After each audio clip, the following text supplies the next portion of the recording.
My name's Claire, I'm 38, married for 15 years, and a mother of 2. My son, Ethan, is 16, quiet, responsible, the kind of kid every parent brags about.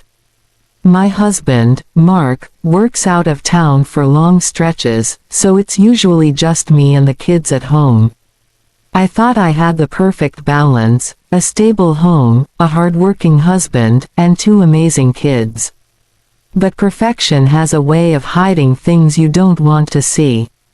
That night started like any other. It was late, around 11:30. I was exhausted, scrolling through my phone in bed, trying to fall asleep. The house was quiet, except for the faint hum of the air conditioner. I'd been texting someone I shouldn't have. His name was Ryan. He was Mark's best friend. It started innocent, like they always do. Mark had introduced us a year before. Ryan was charming, funny, and unlike Mark, he actually listened. At first, it was just friendly banter, jokes, little compliments. But over time, those messages turned into late-night confessions, emotional support, and eventually, something much deeper. I told myself it wasn't physical, so it wasn't wrong.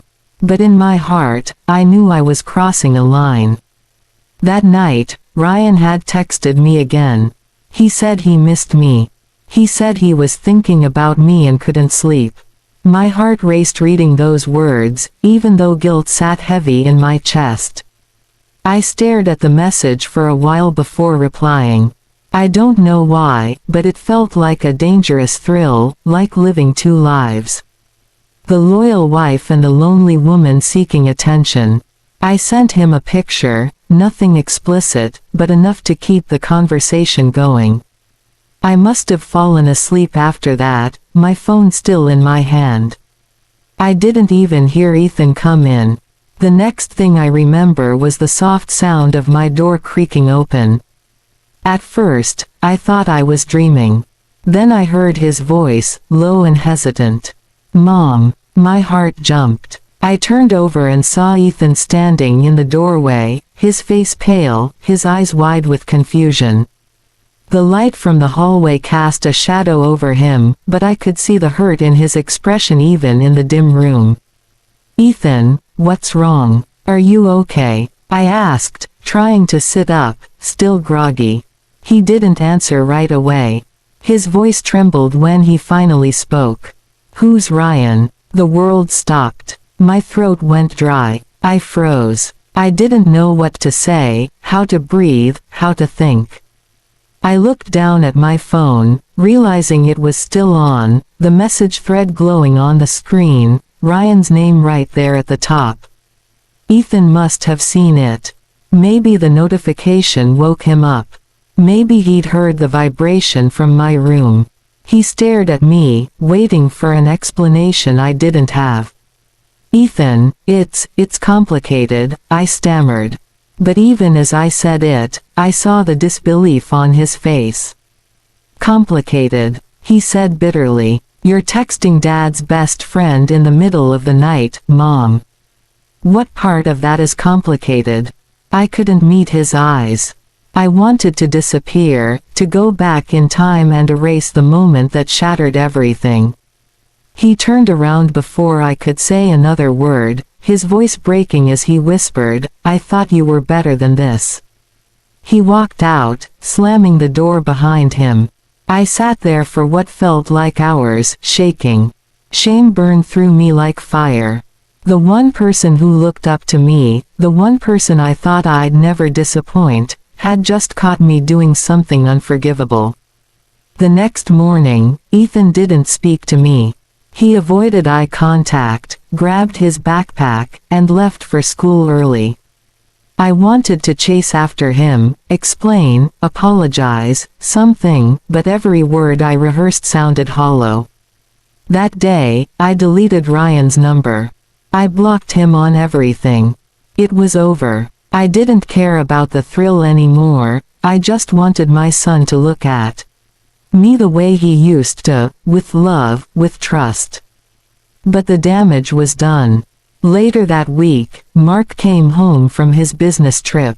Ethan barely greeted him. That was strange because he usually ran to hug his dad. I could tell Mark sensed something was off. That night, after dinner, Ethan went straight to his room without saying a word. Mark turned to me, confused. "What's going on with him?" My stomach twisted. "He's just being a teenager," I said weakly, forcing a smile.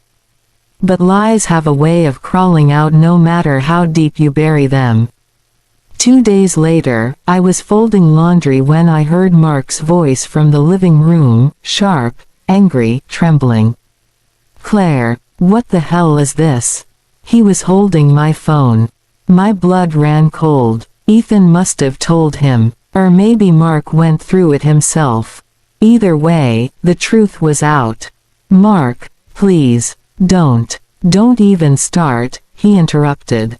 His eyes were full of betrayal, the kind of pain I'd never seen before. Ryan, of all people. My friend. My wife. I tried to explain, but there was nothing to defend. He stormed out of the house before I could stop him. The silence that followed was unbearable. Ethan refused to speak to me.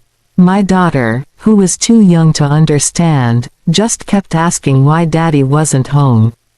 I cried more in those few days than I had in my entire life. When Mark finally returned, his voice was colder. "I talked to Ryan," he said flatly. He admitted everything. The messages. The late-night calls. He said it wasn't physical, but honestly, that doesn't matter. I nodded, tears streaming down my face. "I know. I'm sorry, Mark. I don't even have an excuse." He sighed, rubbing his temples. "Do you know what hurts most? Not the betrayal. Not even Ryan. It's that our son saw it first. That he had to see you like that. That broke me. Completely. We tried counseling for a few months, but the trust never came back. Eventually, Mark moved out. Ethan chose to live with him. I couldn't blame him for that. Every time I saw him, I saw the pain I caused. It's been 2 years now. I'm on my own, rebuilding, learning how to live with my mistakes. Ethan visits sometimes, but it's never the same. We talk, but there's always that invisible wall between us, one I built with a single reckless choice. Sometimes, late at night, I replay that moment in my head, the sound of my door opening, his soft voice saying, "Mom." And I wish, more than anything, that I'd just put my phone down. So, if you're listening to this, and you think what you're doing is harmless, that a few late-night texts or emotional connections outside your marriage don't count, take it from me. They do. They count more than you'll ever realize. Because when the line is crossed, it's not just your relationship that breaks. It's your family, your children, and everything you've built around love and trust. I lost my husband. I lost my son's respect. And all because I mistook attention for affection.